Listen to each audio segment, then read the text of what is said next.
ผมเพิ่งตื่นเอาไม่ตื่นอ่ะนอนเช้ามานี่ยังไม่ตกเลยโอ้ไซส์ดีเรียบร้อยโอ้ยโดนอุ้ย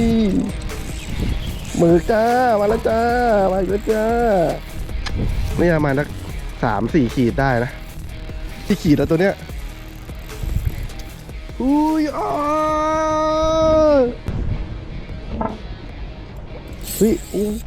ุ้ยมึกสวัสดีนะสายหนวดทุกท่านนะครับวันนี้เจอกันที่เกาะขามตอนนี้หัวล้อขึ้นเรือคนเต็มเลยวันนี้เกาะแตกแน่ วันนี้มากับนะ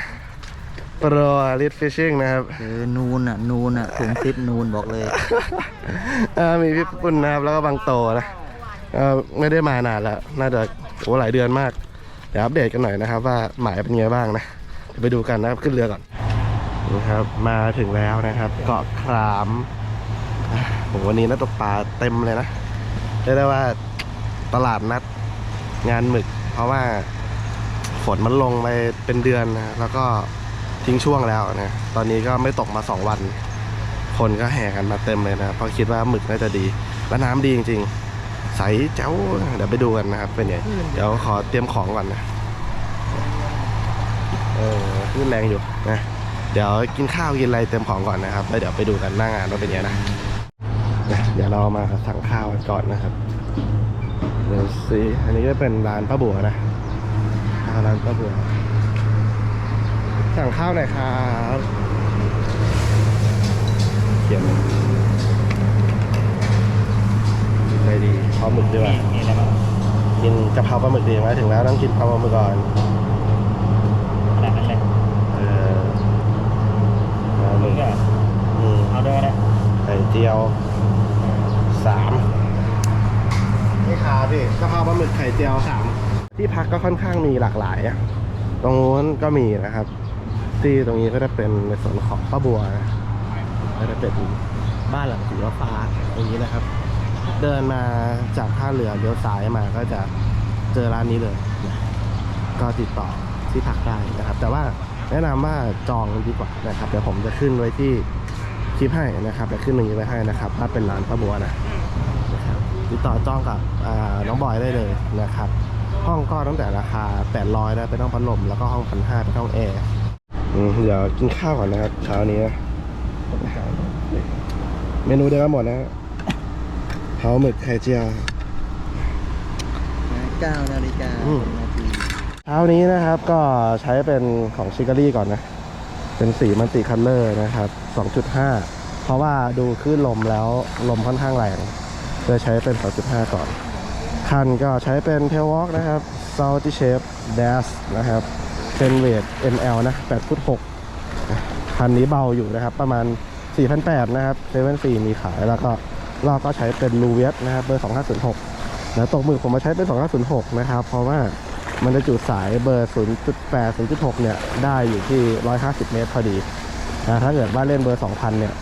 0.6 150 เมตรที่ลำบากมากนะครับต้องเป็นเล็กจริงๆเล็กโคตรนะครับก็จะประมาณนี้นะครับแขนคู่ก็เหมาะนะครับกับการตกหมึกที่สุดเพราะว่าจังหวะที่เราหมุนเจิร์กเนี่ยเดี๋ยวเราจะคำหาแขนไม่เจอถ้าเป็นแขนเดียวนะ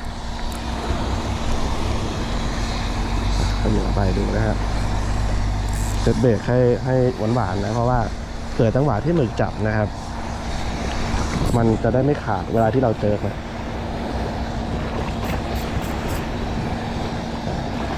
ก็ปล่อยนะครับ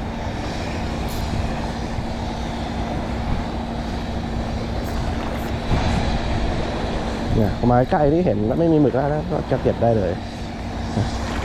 ประมาณนี้เดินเลาะกันไปเรื่อยๆนะครับวันนี้มีเวลาทั้งวันไม่ต้องรีบร้อนอะไรมากมายลมค่อนข้างแรงลมมาจากฝั่งนู้นนะครับจริงๆก็ตีท้ายก่อนนะสวยแต่ว่าเดี๋ยวผมจะเดินขึ้นไปข้างบนเลยก่อนนะอันเจอก็แล้วแต่นะครับทีนึงมากนะครับหรือจะเป็นทึบอย่างนี้นะแล้วก็ปล่อยนะครับปล่อยให้มันจมนะถ้าเป็นเคาะก็ได้เหมือนกันนะ อันนี้แล้วแต่ถนัดเลยนะถนัดยังไงก็ใช้อย่างนั้นนะนี่นะเขาได้เวลานะ5 ตัวแล้วนะตรงนี้ที่เดียวเลยนะครับ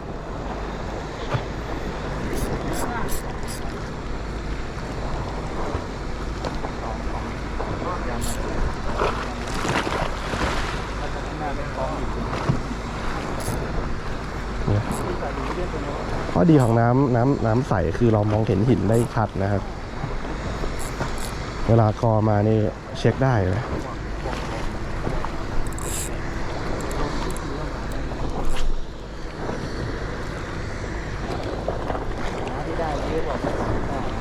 ฮะ 2.5 ใช่ไหมโอเคไซส์เดียวกัน นะเราใช้ 2.5 นะคลื่นมันแรงอะบังมันมันต้อง 2.5 2.0 2.2 มันจะลงช้าไปนะน้ำขึ้นสูง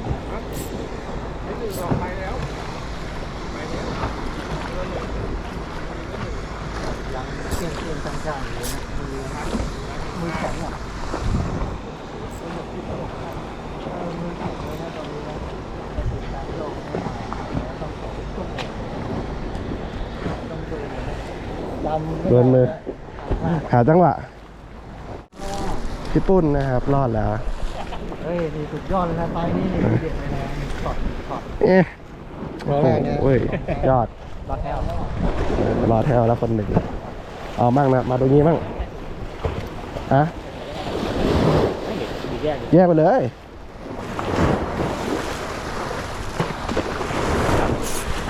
เฮ้ยเหมือนบึกยิงว่ะ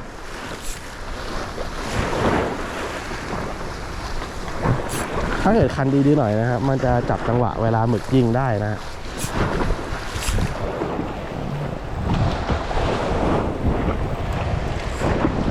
โดนแล้วนะฮะตัวเล็กนะโดนแล้ว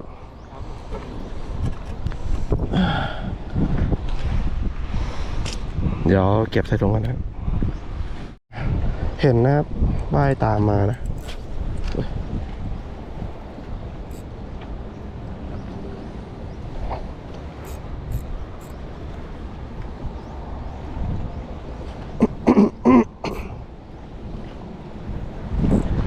ตัวเล็กนะมองนะเหมือนจะตัวใหญ่นะ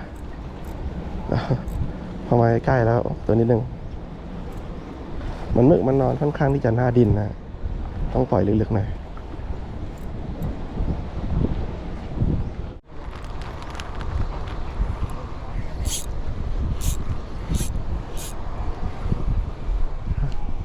เฮ้ยใช้ดีนะครับใช้ดีด้วย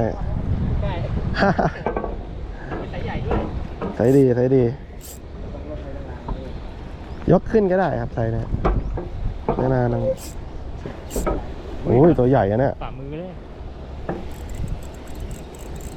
เก็บเปลี่ยนมุมเกี่ยวกินวัวอ่ะโอ้คู่ยกได้เลยโอ้ใส่ดีเรียบร้อยโอ้ย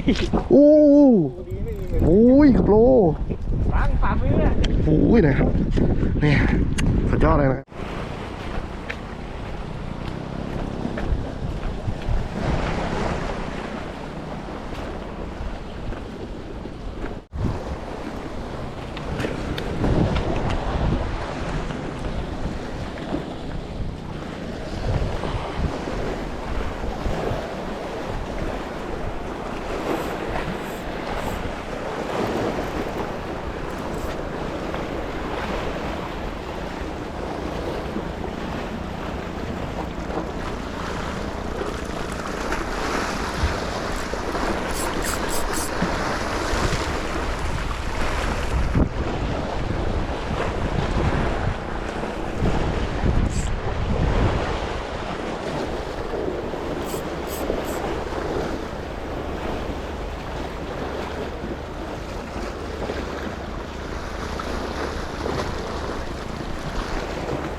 นะครับก็เข้าเซเว่นเกาะขามใหญ่ก่อนนะฮะร้อนมากนะครับ หาอะไรเย็นดื่มหาอะไรนั่งกินชิวๆก่อนนะไม่ไหวแดดโหดกินอะไรดีกินอะไรแบบหวานๆเย็นๆนะดีกว่าชาเขียว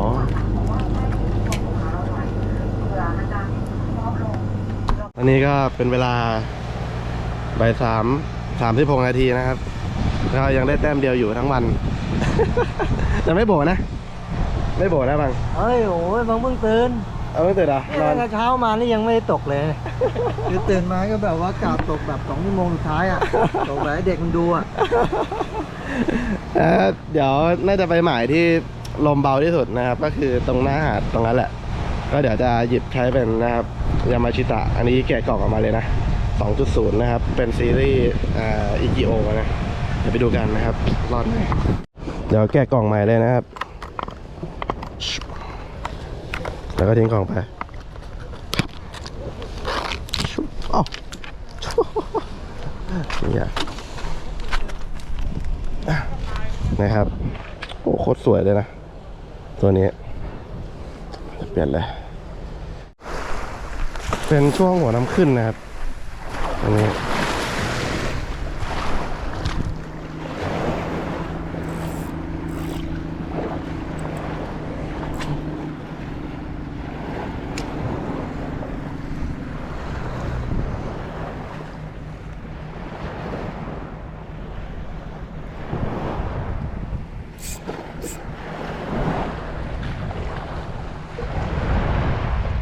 นะครับก็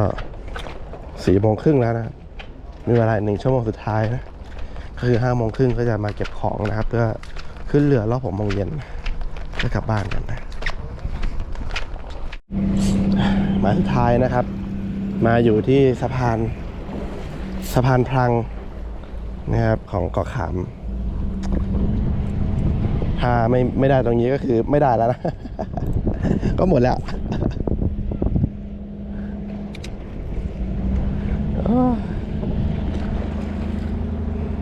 เนี่ยอย่างดีนะรอดแถวมาได้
อุ้ยมึกปะยูอุ้ยนึกว่าหินอุ้ยมึกมีไซส์ด้วยโดดแล้วนะครับโดดแล้วรอดแล้วรอดมีไซส์แล้วอุ้ย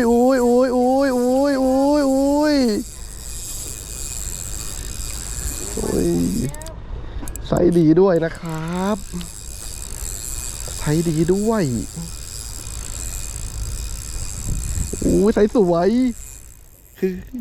3-4 ขีดแล้วตัวเนี้ยอุ้ย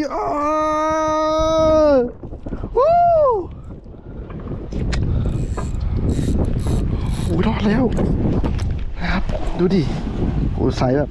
ฝ่ามือนะพอดีเลยโอ้โหนะครับรอดแล้วอ่ะนี่ประมาณสัก3-4 ขีดได้นะไซส์ดีเดี๋ยวเก็บก่อนนะครับไซส์ใหญ่นะครับดูไซส์ดีมากเลย เก็บเลยนะครับ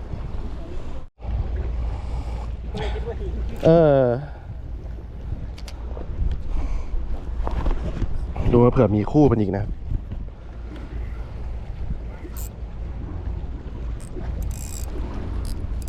พอกำสปูนแล้วลองดึงดูไอ้แม่งเด้าเว้ย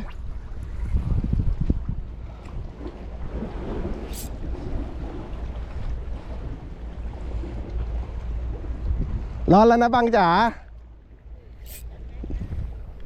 เอ้ยโดนมาแล้ว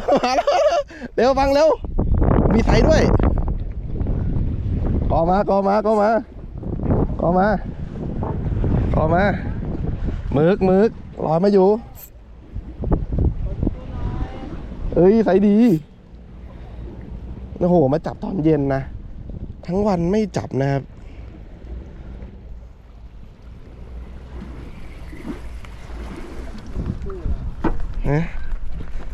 อุ้ยใสดีนี่สุดยอดนะมาโดนตอนเย็นกันนะครับโอ้โหมาเร็ว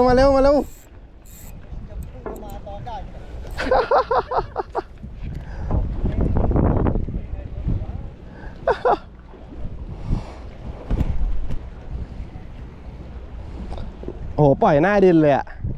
อย่างแช่อะ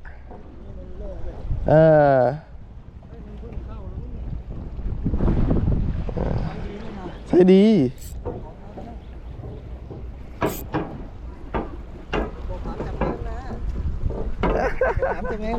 น่ารู้จักไหมครับเนี่ยเนี่ยนะ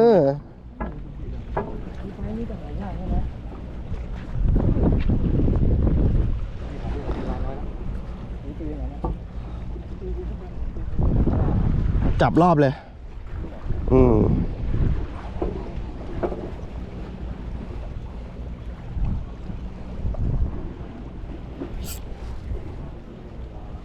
เนี่ยทางบางมาแล้วนะ มาจับอะไรตอนจะกลับบ้านนะ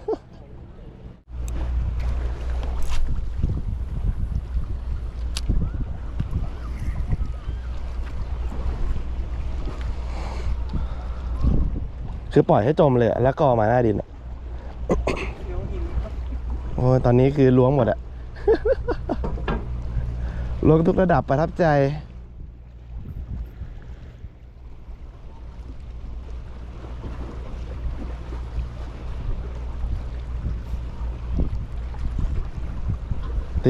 ปิดไม่กลัวแล้วตอนนี้คือได้คลิปแล้ว ได้คลิปแล้ว โดนอุ้ย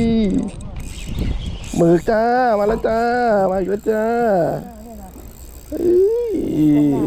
ใส่ดีด้วยแล้วตีไปตรงหน้าเนี่ยนะใช่ใส่ดีอีกแล้วนะครับใส่ดีอีกแล้วนะครับคนมันหมานนะครับผม ใส่สวยด้วยอุ้ยหนวดเดียวเยอะหนวดเดียวปังก็ด้วยนะหนวดเดียวนะครับต้องระวังหน่อย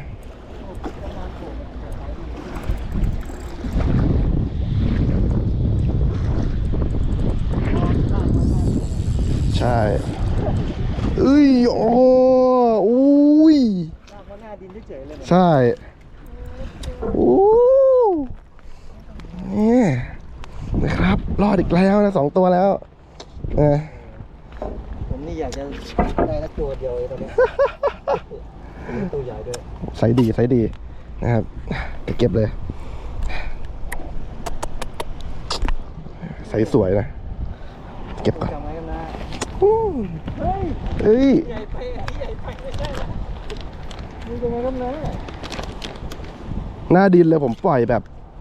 ไม่กลัวติดเลยอะ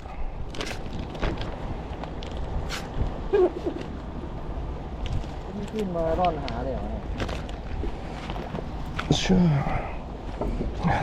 เป็นเวลาเกือบ6 โมงเย็นนะครับเกือบ6 โมงเย็นแล้วนะครับก็